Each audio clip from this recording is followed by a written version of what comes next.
So what's up everyone, welcome back to my YouTube channel, Yam Sniper Mix. So pasensya na po kayo guys at ngayon lang ulit tayo nakapag-upload ng video dahil sa busy tayo sa aking trabaho.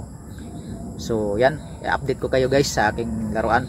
So ito na yun siya guys at iti-test fire natin to.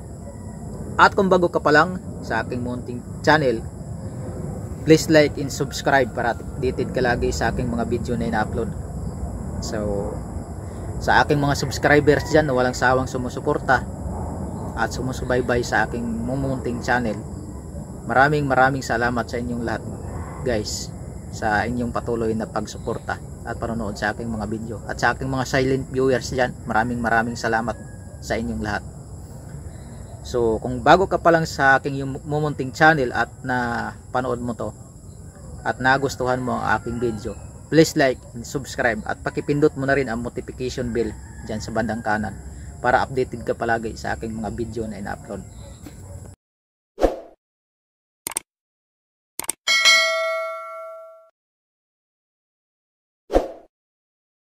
Guys, i-update ko kayo guys sa aking laruan na ginawa. So hindi ko pa siya nagawan ng butane dahil sa busy tayo at wala pa tayong budget sa butane.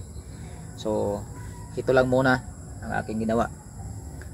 Sa spray lang muna tayo at ititest natin to guys kung gumagana siya. Ayan, i-sprayan natin kung gumagana ba. Ititesting natin. Hindi lang muna natin lalagyan ng bala.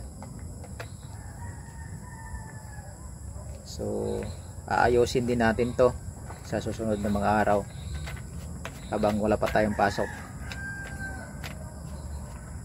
So ayan, titis natin kung pumuputok ba.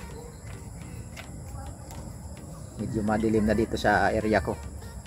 So ayan, so malakas siya guys. Ayan, malakas, okay.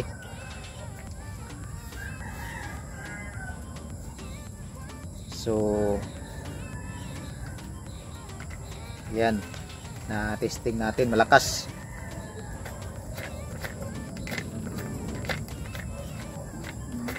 So ito na yung laruan natin guys. Yan,